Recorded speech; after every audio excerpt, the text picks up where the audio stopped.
삶이 전투 같다라는 말들을 종종 하곤 합니다. 삶을 치열하게 살거나 아니면 삶의 어떤 향방이 승패에 관련되는, 그러니까 살고 죽는 것까지는 아니지만 승리하고 패배하는 것들이 분명한 그런 삶을 살다가 보면 삶이 전쟁 같고 삶이 이렇게 살아가는 게 녹록하지 않다라는 그런 생각들을 종종 하죠. 우리의 영적인 어떤 삶 역시 마찬가지입니다. 영적인 삶을 살아가는 동안 승리도 있을 것이고 패배도 있을 것인데, 이러한 승리와 패배의 어떤 원인, 그리고 승리하고 패배하는 어떤 그 이유, 이런 것들이 어떤 때는 굉장히 분명하고 어떤 때는 이게 도대체 뭐가 뭔지 모르겠다, 혼란스러울 때가 종종 있습니다. 여호수아서를 보면 이제 하나님께서 여호수아를 이스라엘의 새로운 지도자로 세워서 가나안 땅에 들어가서 그들이 가나안 땅을 정복하게 됩니다. 그리고 가나안 땅의 첫 성 여리고를 전쟁에서 승리하게 되었죠. 그리고 그 전쟁에서 승리한 방법이 신묘막측한, 그러니 하나님께서 행하신 일로만 승리하였습니다. 여리고성은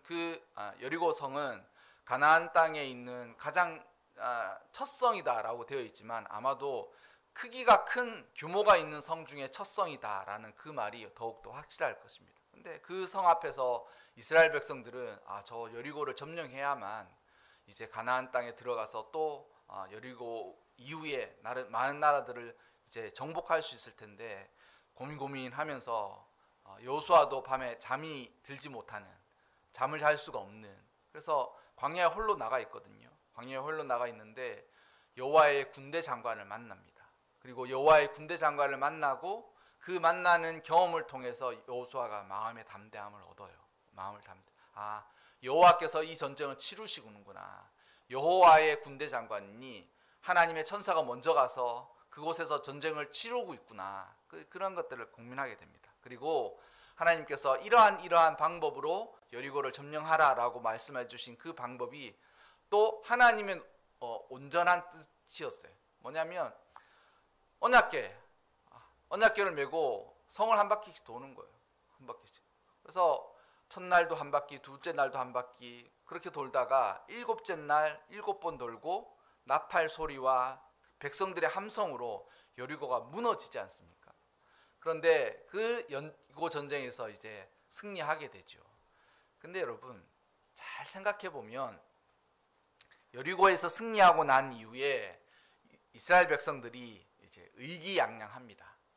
과연 하나님의 뜻을 따라서 우리가 이겼다라고 생각하고, 그 다음 아이성을 점령하는데 이스라엘 백성들이 완전히 패배해요. 그래가지고 패배한 그것으로 인하여서 마음이 다 물과 같이 녹아지고 여리고성에서의 승리의 기쁨은 다 사라지고 없는 거예요. 그런데 여러분 이게 잘 읽어보면 여리고성에서 승리했다라는 것이 과연 확실하고 맞나, 이 생각을 들어보면 그렇지 않을 때가 너무 많습니다. 아이성에서 왜 패배했어요? 이스라엘 백성들이 아이성에서 왜 패배했습니까? 그 패배의 원인은 여리고성 전투에 있어요. 여리고성 전투에서 아간이라는 사람이 여리고성 전투에서 자신이 하나님께서 모두 다 바치라, 여기 성경에 헤렘이라는 단어를 쓰는데 이게 모두 다 바치는 게 뭐냐면 그 성에 있는 사람들, 그러니 늙은이, 젊은이, 남자, 어린아이 할 것까지 없이 헤렘이라고 되어 있는 것은 다 죽이는 거예요. 진멸한다라고 성경에 나와 있는 것처럼 다 죽이는 거예요. 다 죽이는 거예요. 일반적으로 전투가 벌어지면 남자는 다 죽고 여자와 아이들은 노예가 되거든요. 그런데 그것이 일반적이고, 그리고 그 전투에 참가했던 사람들이 그 전투에서 얻은 노략물들, 그러니까 그 전투에서 얻은 노략물들은 그 사람들이 분배해서 갔습니다. 왜냐하면 그것이 동기와 목적이 된다는 거예요. 그래서 이 전쟁에 이기면 내가 노예도 얻고 그 땅에서 노력한 것들, 전리품들 갖게 된다, 이 생각을 하는데 여리고성 전투에서 하나님께서 엄격하게 금하셨어요. 살아있는 것들은 다 죽이라. 심지어 소와 양과 거기에 있는 짐승들까지 다 죽이라. 그러니 생명으로 살아있는 거는 다 죽이는 거예요. 그리고 거기에서 취한 노략물들, 그러니까 전리품을 하나도 가져오지 못하는 거예요. 전리품을 가져오지 못하는 거예요. 그리고 그 전리품들은 온전히 여호와에게 드린 것이 되어서 하나님의 곳간에 넣어두도록 되어 있습니다. 그리고 그것이 전투를 치르는 사람들에게 알려진 어떤 방식이라는 거죠. 근데 여러분, 이 아간이라는 이가 전쟁을 한참 승리하고 있을 때 그가 보면 노력한 물건들 중에 이렇게 이야기하면서 신할산의 아름다운 외투 한 벌, 그러니까 명품 옷 한 벌 정도 되는 것이죠. 요즘 뭐 명품 뭐 전부 다 하니까 아이들도 다 명품 좋아하지 않습니까? 그리고 요즘은 아이들 명품도 더 잘 팔린다고 누가 그러더라고요. 그러니까 딱 보기에도 너무 아름다운 외투, 명품 옷 한 벌. 여자분들 같으면 전쟁에 나갔는데 누가 구찌 핸드백이 딱 멋진 게 있으면 그거 저거 하나님께서 가져오지 말라 그랬는데 그런 생각 하시겠습니까? 뭐 하나 가져가도 상관없지 않나 주인은 뭐. 외투 한 벌, 은 200세겔, 그리고 50세겔의 금 덩어리, 이것을 숨겨놨다 그래요. 여러분, 이 원인 때문에 아이성에서 졌어요. 그러니까 제가 오늘 여러분들에게 드리고 싶은 말은, 하나님께서 우리의 삶을 때때로 치열하게 살아가도록 우리 삶을 몰아가시는데, 그 치열하게 살아가는 삶 가운데서 때때로 시차가 있습니다. 시차가 있어요. 어떤 시차가 있느냐면, 제가 보기에는 여리고성 전투를 하나님은 승리하셨지만 이스라엘은 패배한 전투거든요. 왜 그러냐? 하나님께서 그 전쟁을 승리하게 하셨다라고 하지만 이스라엘에는 여전히 아간 같은 이들이 있어서 하나님께서 온전히 바쳐진 전투가 아니었다는 거예요. 전투가 아닌 거예요. 여러분, 만약 음식이 있는데 짬뽕 그릇 뭐 음식이든 시원한 냉면 한 사발이 있는데 거기에 독약이 한 방울 딱 떨어져 있으면 그거 맛있게 먹을 수 있겠습니까? 맛있게 먹을 수 있겠어요? 아니면 누가 슬쩍 지나가다가 손가락을 한번 쑥 넣고 이렇게 뺐다 그러면 그 냉면 먹을 수 있겠습니까? 사람도 음식 하나에도 온전한 것들 가운데 어떤 오염이 있으면 먹지 않아요. 그렇지 않습니까? 막 날아다니다가 거기 파리가 한 마리 딱 떨어져 있다. 그럼 이제 못 먹는 거죠. 그런데 여호와께 드려진 전쟁이 온전하게 치루어지지 못했어요. 어느 때? 여리고성 전투 때. 그리고 그것 때문에 아이성 전투에 패배하게 된 것이죠. 그러니까 제가 가만히 생각해 보면 하나님이 이렇게 하시는 것에 저는 늘 인간적이지만 불만이 있어요. 불만이라고 해요. 전 늘 이런 하나님이 좀 저거 하신 거예요. 그러니까 사람이 잘못하면 그 즉시 그때 그 당시에 하나님께서 전투를 한참 치르다가 아간이 범죄하는 그 순간 갑자기 전투가 지고 패배하고 너희가 똑바로 살지 못했다 이렇게 하셔서 엄벌하시면 그 누가 하나님 앞에서 하나님의 두려움을 함부로 경시할 수 있겠습니까? 그런데 하나님이 이게 시차를 두신다는 거예요. 시차를. 자, 인생 가운데서도 보면 이 하나님께서 이렇게 행하시는 게 맞아요. 어떻게 행하시느냐? 어떠한 일의 원인과 이유를 먼저 앞에 두고 아니면 하나님의 뜻을 먼저 앞에 두고 그 일이 뒤늦게 일어나는 일들이 너무 많다는 거예요. 여리고성 전투는 제가 보기에는 하나님은 승리하셨으나 이스라엘 백성들은 패배한 전투였어요. 그리고 그 패배한 결과가 아이성에서 나타나는 거죠. 아이성에서 나타나. 여러분, 저의 그 설교, 저의 이유를 이해하십니까? 아니, 하나님께서 행하실 것 같으면 여리고성에서 이렇게 아간이 범죄하였을 때 그 즉시 뭐 잘못을 이스라엘 백성들에게 알리고 전투에서 사람들 다 다시 모아서 야, 이 전투는 너희가 내가 시킨 대로 하지 않았다 이렇게 이야기하시면 되는데 시차가 있다는 거예요. 제가 여러분들한테 오늘 드리고 싶은 말은 우리 하나님께서 행하시는 모든 일들에도 이런 시차가 있습니다. 시차가 있어요. 시간차가 있어요. 시간차. 축복에도 시간차가 있습니다. 어떻게 시간차가 있느냐? 하나님께서 어떠한 일들을 미리 행하게 하셔요. 근데 그 일을 행할 때는 알지 못해. 왜 이것을 하나님께서 행하시라는지 알지를 못해.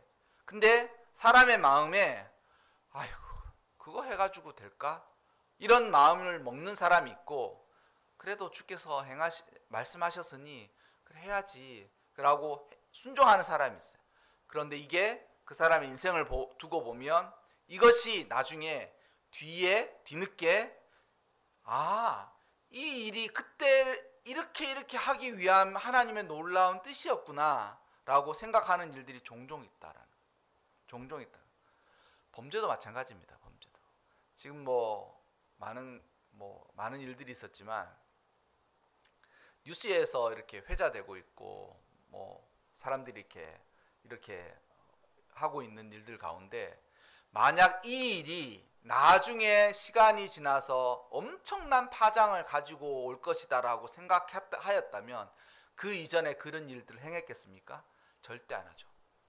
진짜 자신의 삶을 진짜 다 송두리째 어떻게 바꾸더라도 그때 그 일을 행하지 않았을 거예요. 근데 그때 그 일을 행할 때는 이까지 일 정도야, 이거 이렇게 하면 돼 라고 아주 별것 아니라고 생각하고, 그것이 나중에 되고 나니까 큰 일이 되어서 이렇게 주요한 고위공직자에 나갔다가 그게 발목이 잡혀서 안 되는 일들이 종종 있지 않습니까? 우리 삶 가운데 그런 거예요. 삶 가운데 하나님께서 행하시는 일에 시차가 있다. 시차가 있다. 축복에도 시차가 있고 저주에도 시차가 있다. 그런데 하나님은 모든 것을 아시고 우리에게 순종을 명하신다. 하지만 그 순종을 하느냐 하지 않느냐는 하나님께서 그 순종을 하느냐 하지 않느냐에 따라서 삶의 형태와 이게 달라진다. 그래서 제가 그 전에 한번 설교에 드렸던 예시도 그렇지 않습니까? 인터넷에 잠깐 봤는데 너무 그 말이 맞는 거예요. 그 말이 뭐냐면 자기 할아버지는 일을 하기 위해서 10마일, 그러니까 20km가 조금 안 되는 15km를 걸어서 일을 하러 간 거예요. 그러니까 뭐냐면 걸어서 15km를 가야 일을 할 수 있는 그런 삶을 살았다는 거예요. 자신의 아버지는 5마일만 걸어가면 되는 곳에서 삶을 살았다는 거죠. 삶을 살았다. 근데 자기는 지금 벤츠를 몰고 다닌다. 자기 벤츠를. 근데 자기 아들은 페라리를 몰고 다닌다는 거예요.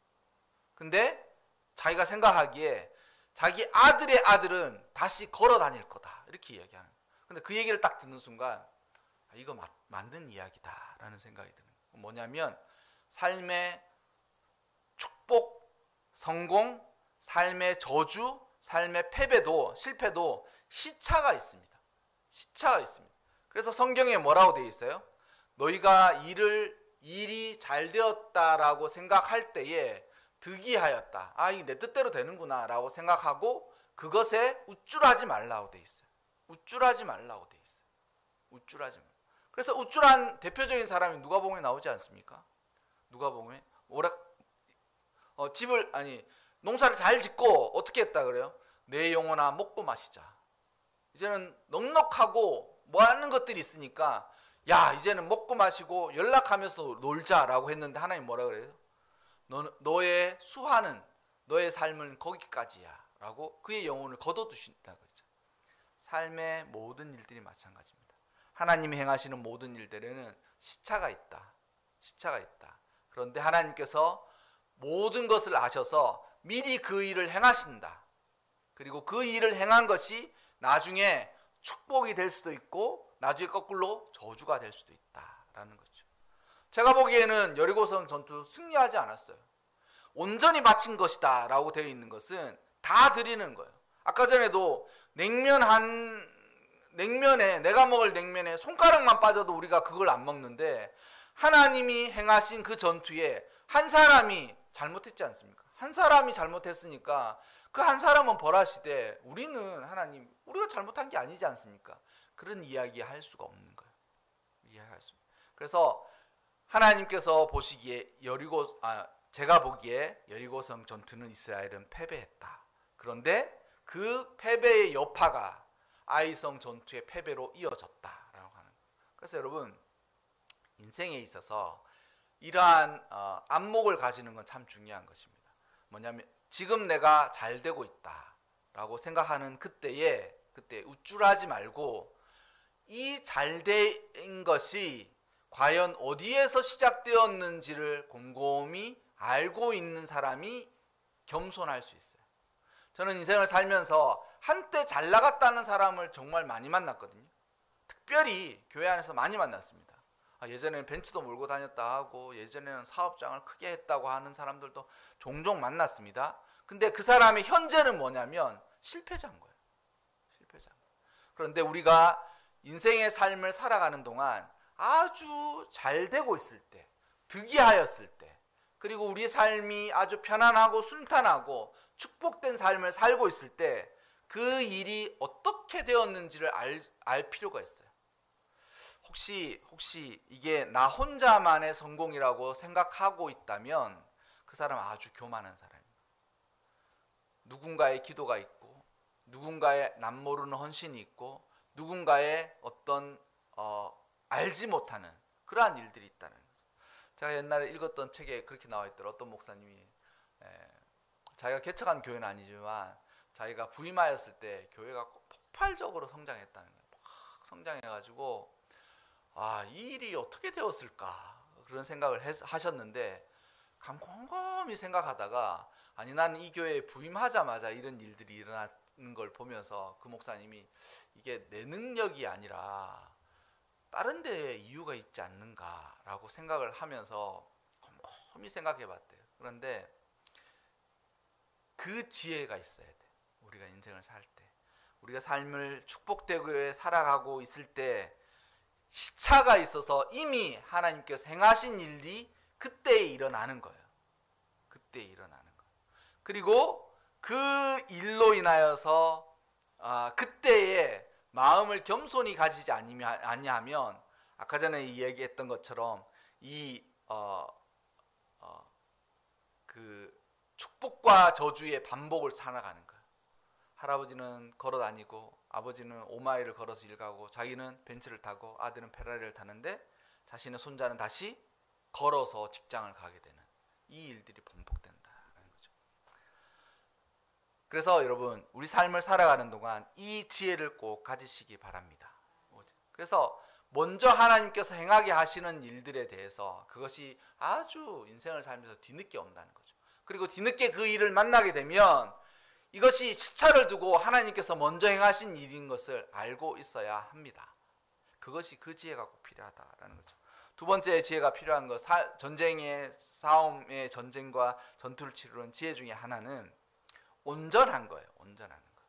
하나님께서 이스라엘 백성들에게 너희가 맞서 싸우지 못했다라고 하면서 온전히 맞서 싸우지 못했다라고 얘기하거든요. 근데 온전히 맞서 싸우지 못했는 것이 아니라 아간 혼자 잘못한 거예요. 아간 한 사람이 혼자 잘못한 거예요. 그런데 이스라엘 하나님께서 보시기에는 너희 모두가 잘못했다라고 하는 거예요. 예전에 학교 다닐 때 늘 불만이 이거였어요. 꼭 떠드는 아이가 떠들고 성적이 안 좋은 사람이 성적이 안 좋은데 선생님이 일괄백계 하시는 거예요. 뭐냐면 다 불러다 놓고 다 잘못했다는 것처럼 막 소리를 지르시는 거예요. 아니 떠든 사람 한두 사람만 이렇게 잘못했는데 막 사람들한테 다 모든 학생이 잘못했다는 것처럼 얘기하는 거예요. 그러니까 마음이 그런 거예요. 아니 아간이 범죄하였으면 아간만 벌하시면 되지. 그리고 아간이 범죄하지 않고 나머지 사람들은 잘 지켰지 않습니까? 근데 여러분, 우리 마음 안에도 그와 같은 일들이 있어요. 제가 보니까 사람이 넘어져 자빠질 때 그 사람이 아주 나쁘고 그 사람이 아주 못됐고 그 사람 아직 인생이 완전 파탄이어서 그 일이 벌어지는 것이 아니라 어떤 한 가지 때문에 그러는 거예요. 어떤 한 가지 때문에 그 일이 벌어지는 거예요. 근데 그 한 가지가 아주 심각하게 잘못되거나 그 한 가지가 아주 병들거나 했을 때 일어나는 거예요. 우리 마음에도 똑같습니다. 우리가 하나님께서 행하시는 거룩한 전쟁을 삶 가운데 치르게 될 거예요. 삶 가운데 치르게 돼요. 우리의 삶 가운데서 하나님께서 그것이 직장이든 아니면 교회든 아니면 자기가 속한 단체이든 거기서 거룩한 전쟁들을 조금씩 치르게 가시는 거예요. 근데 그 거룩한 전쟁의 승패가 어디냐면 아주 작은 한 가지, 이게 별거 아니라고 생각할 수 있는 아주 작은 한 가지라는 거예요. 근데 그 한 가지가 발목이 잡히거나 그 한 가지가 문제가 되어서 능히 맞설 수가 없는 거예요. 능히 맞설 수가 없는 거예요. 여러분, 우리 마음 안에 있는 악원과도 같은 존재와 어떤 성격, 자신의 결함, 이런 것들을 잘 다스려 가지 않으면 늘 한 가지가 문제인 거예요. 늘 한 가지가. 여러분, 우리의 삶의 전투에도 지혜를 가지십시오. 우리 삶의 전투에도 아간 같은 존재와 어떤 지점이 있어서 거기서 탁 발목이 잡히는 거예요. 난 다 이해하고 용서하고 그러는데 나는 다른 사람이 나에게 모욕감을 준 거는 도저히 잊을 수가 없다. 자기의 마음 안에 있는 아간과도 같은 존재거든요. 내 마음 안에 있는 다른 사람 다 나를 뭐 어떻게도 뭐 난 다 이해가 되는데 나한테 모욕감을 준 것에 대해서 나는 정말 이해할 수가 없고 그것에 대해서는 도저히 넘어가지 못한다. 그럼 거기에 발목이 잡히는 거. 거기 발목이 잡혀. 나는 다른 거는 다 상관이 없는데 다른 건 다 상관이 없는데 다른 사람 내가 사람들 앞에서 능력이 없다라는 이야기를 들으면 거기에 참을 수가 없다. 다 그런 거거든요. 여러분, 우리 삶에도 이러한 약점과 아간들이 있습니다. 그것을 잘 컨트롤해야 된다는 거죠. 근데 어떻게 해서 그것을 컨트롤할 수 있느냐? 여러분, 아간이 왜 범죄했어요? 아간이 왜 범죄했어요? 욕심 때문에. 욕심 때문에 범죄했거든요. 근데 희한하게도 아간은 여러분, 자기가 숨겨서 전쟁에 패배하고 심지어는 자기의 식소들까지 큰 일을 당하게 하는 그 일이 있었을 때에 자기가 범죄한 물건 하나 더 쓰지 못했어요. 쓰지 못해. 그러니까 이게 너무 바보 같지 않습니까? 아니면 그것으로 한탕이라도 한번 하든지, 훔쳤으면 도망이라도 가버리든지, 야반도주라도 하든지. 근데 숨겨놓고는 나중에 기회를 봐서 이것을 아주 자연스럽게 할 수 있다라고 생각. 우리 마음도 그래요. 그게 다 왜 그러냐면 자신의 마음 안에 있는 깊은 욕심들. 그래서 그 깊은 욕심들을 발견하고 그 깊은 욕심들을 깨달아 가시기를 바랍니다. 하나님이 우리에게 변화를 요구하실 때 나는 너를 전격적으로 다 변했으면 좋겠다라고 이야기하실 때는 언제냐면 첫사랑의 은혜를 입을 때예요. 내가 처음 하나님 믿을 때 큰 은혜를 정말 모두 받지 않습니까? 그리고 자신의 영혼이 달라지는 것과 같은 은혜를 경험하죠. 근데 그 이후에 삶의 전쟁을 치를 때 하나님께서 우리에게 요구하시는 게 어떤 거냐면 나는 너를 송두리째 달라지기를 원한다 이렇게 얘기하지 아니하시고 한 가지만 그것을 변화하기를 원하시는 것처럼 우리에게 요구하실 때가 있어요. 딱 아간 같은 사람 한 사람만 없으면 좋겠는데 라는 그러한 마음을 내가 스스로 갖기 원하는 거죠. 내 마음은 난 진짜 이거 하나만 좀 어떻게 하면 좋겠는데 하나님께서 지금 나에게 요구하시는 게 뭐냐면 너는 그 좁은 마음을 좀 넓혔으면 좋겠다. 다른 사람의 상황과 입장을 이해하지 못하고 너만 맞다라고 생각하는 그거를 너 스스로 고쳤으면 좋겠다. 하나님 그걸 요구하시거든요. 근데 그 한 가지를 못 내놓는 거예요. 그 한 가지를. 우리 마음 안에 아간 같은 사람이 있으면 어떻게 되느냐? 능히 맞서지 못해요. 삶의 전투에도 능히 맞서지 못해. 영적인 진보에도 능히 맞서지 못해. 교회 안에서 교회가 그렇지 않습니까? 사랑의 공동체잖아요. 예수님께서 우리를 위해서 죽어주지 아니하셨으면 우리 모두 교회에 올 수 없어요. 그리고 우리가 모두 그 은혜를 힘입어 여기 와서 교회가 된 거거든요. 그런데 이 교회 안에 정작 모아놓으니까 사랑하라고 모아놓으니까 어떻게 돼요? 다 상처 주고 뭐 서로에게 시험 들고 시험에 걸리고 왜 그러냐? 가만 생각해 보면 그 아간 같은 존재인 거예요. 함부로 말하지 않는 그 성격을 하나님께서 고쳤으면 좋겠다라고 엄마님께서 아주 엄중하게 이야기하시는데 자기는 고치지 않는 거예요. 그래서 말로 사람들에게 상처 주고 그것이 결국 파장이 커져가지고 교회에 분열을 일으키는 일들이 종종 있지 않습니까? 별거 아닌데 말 한마디 딱 하고 나서는 예배를 망치는 일이 제가 있다고, 그게 영적인 전투에서 벌어진다고 얘기했잖아요. 그렇지 않습니까? 그와 같은 마찬가지다라는 것이죠. 그래서 여러분, 오늘 이 아간의 사건과 더불어서 이 여리고 성의 전투와 아이 성의 전투를 깊이 생각하시면서 이러한 하나님의 뜻, 고찰들을 꼭 행하셨으면 좋겠습니다. 지금 내가 잘 되어 있는 이것은 여러분, 하나님이 나를 앞서서 행하신 일들이 있기 때문에 지금 내가 여기서 하나님의 은혜를 누리는 것일 수 있습니다. 그리고 내가 그것을 깨닫지 못하면 내 다음에는 꽤 괜찮은 삶을 이어서 유지할 수 있겠지만 그것이 그 다음을 향해져서 계속 유지되기가 어려워. 유지되기가 그렇게 된다는 거예요. 그래서 우리 모두 삶을 살아갈 때 이 지혜를 꼭 얻어 가시기를 바랍니다. 지금 내가 여기서 축복을 받는 것은 과연 이것이 온전한 나의 어떤 그것인가?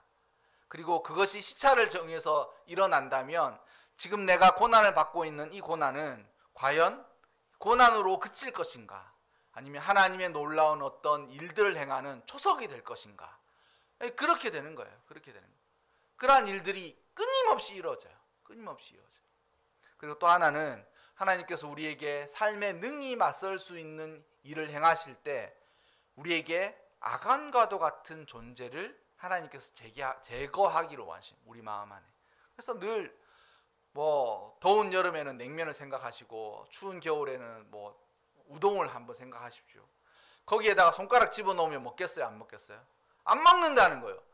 자기도 안 먹는데 하나님한테는 봐주세요라고 하는 거예요. 그러니까 하나님한테 봐주세요라고 얘기하면 그 먹다가 파리가 들어가도 그거 그냥 먹어요. 먹어야 된다는 거예요.